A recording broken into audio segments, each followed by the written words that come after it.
আসসালামু আলাইকুম। Hello everyone, সবাই কেমন আছেন? আশা করি সবাই ভালো আছেন। আলহামদুলিল্লাহ আমি ভালো আছি। এই তো আমি ছাদ বাগানে চলে এসেছি আর এখন বাজে 11টা, দুপুর প্রায় হয়েই গিয়েছে। তো এই তো অনেক রোদ, আজকে বাইরে প্রচুর রোদ ছিল।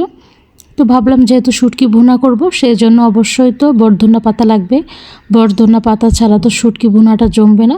সেজন্য আমি আমাদের ছোট্ট মোহাম্মদ চলে গিয়েছিলাম ছাদ বাগানে। এই তো গিয়ে আমি ছাদ বাগান থেকে বরধনা পাতা নিচ্ছি আমাদের মশলা টবের মধ্যে। এর আগেও অনেক ভিডিওতে আপনারা দেখেছেন, যখনই আমি শুটকির ভর্তা করি ছাদ বাগান থেকে আমি বরধনা পাতাটা নিই। আমাদের টবের মধ্যে কিন্তু এগুলো হয় আর আমি খাই, আবার হয়। তো এই তো, আর দেখেন এটা একদম নরম মাটি ছিল, টান দেওয়াতে গাছের শিকড় সহ উঠে চলে আসছে। পরে আলতোভাবে আমি আবার হাত দিয়ে চাপ দিয়ে এটা লাগিয়ে দিয়েছি। তো এই তো দেখেন প্রত্যেকটা টবের থেকে আমি আজকে বরধনা পাতাটা নিব, আর আজকে আমি একটু বেশি করে বরধনা পাতাটা নিব। আজকে যেহেতু ভর্তাটা আমি একটু বেশি করেই করব, আর বরধনা পাতা বেশি দিলে তরকারি স্যানটা ভালো আসে, খেতে বেশ। এই তো রান্না টান্না করব, দুপুরে রান্না বাড়ির আয়োজন। এই তো আজকে বিল থেকে প্রজেক্ট থেকে টাটকা মাছ মেরেছিল, তেলাপিয়া মাছ, বাটা মাছ, আর সাথে ছিল ছোট মাছ ছিল। আর এটা দিয়ে আজকে আমি ফ্রাই করব, তেলাপিয়ার ফ্রাই হবে। আর এগুলো কিন্তু প্রজেক্ট থেকে সকালেই মেরেছিল, খালারে কেটে কেটে রেডি করে দিয়েছে। আর দেখেন মোয়া মাছ, খলসা মাছ আর পুঁটি মাছ। মাছগুলো মাশাআল্লাহ দেখতে অনেক সুন্দর, কিন্তু একদম টাটকা মাছ। এই মাছগুলোতে কী রান্না করব সেটাই ভাবতেছি, যে কী রান্না করলে বেশি মজা হবে। আর ফাইনালি দেখেন আমার কিন্তু তেলাপিয়া মাছ ফ্রাই করা হয়ে গিয়েছে। যেহেতু মাছটা বড় ছিল সেজন্য আমি এভাবে কেটে নিয়েছিলাম। আমি মানে গোটা একটা মাছ খেতে পারবো না, একা একজন খাওয়া অসম্ভব, সেজন্য এটাকে কেটে নিয়েছিলাম। আর এই তো আমি শুটকি ভুনা করব, সেজন্য শুটকি সব মশলা টশলা খালারা সব রেডি করে দিয়েছিল, সব কিছু রেডি আছে, এখন জাস্ট রান্না করব আমি। তো এই তো আমার মাছ ফ্রাই হয়ে গিয়েছে।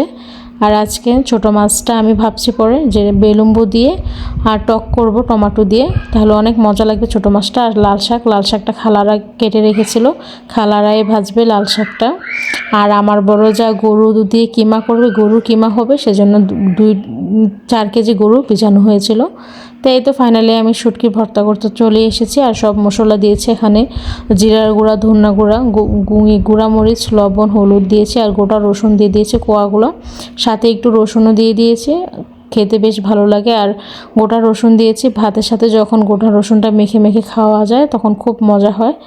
তো এই তো সবগুলো দিয়ে আজকে আমি শুটকি ভর্তাটা খুব একটু ঝাল ঝাল করেই করবো। আরেক পাশে আর টমেটো দিয়ে যে বেলুম্বু দিয়ে ছোট মাছটা রান্না করব, টক রান্না করব।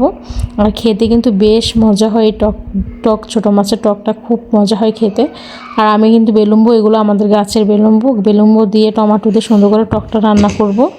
আর এই তো ছোটো মাছগুলো, ভেজে রাখা মাছগুলো সব দিয়ে দিয়েছি টকের মধ্যে। আর মশলা দেখেন তরকারি কালারটাও কিন্তু বেশ সুন্দর আসছে। তো এই তো আমি একটু পানি দিয়ে এটার মধ্যে ঝোল করে নিয়েছি, এটাকে একটু বসায় রাখবো।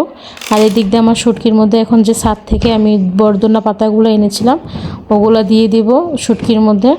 আর বরধনা পাতা দিলে শুটকির ভর্তার টেস্ট দ্বিগুণ বেড়ে যায়। বরধনা পাতা কিন্তু খুব মজা লাগে ভর্তার মধ্যে দিলে, শুটকি ভর্তা বা পাটায় বেটে যে ভর্তা ওগুলোর মধ্যে খুবই মজা করে মানে খাওয়া যায়। শুটকি ভর্তার মধ্যে ফ্লেভার আসে খুব সুন্দর একটা। এই তো আমার দুইটা একে একে হয়ে যাওয়ার মধ্যে আছে। এটা ফাইনালি দেখেন কত সুন্দর কালারটা আসছে। আর খেতেও কিন্তু এই টক তরকারিটা খুব মজা হয় ছোটো মাছ দিয়ে। আর তার মধ্যে ছিল আমাদের প্রজেক্টের টাটকা মাছ, ছোটো মাছ। এই তো আর আমার বড় তো আজকে রান্না করা ছিল আমাদের। আর এই শুটকির ভর্তাটা কিন্তু অনেক মজাও হয়েছে, ঝাল ঝাল হয়েছে, খুবই মজা ছিল। এই তো দুপুর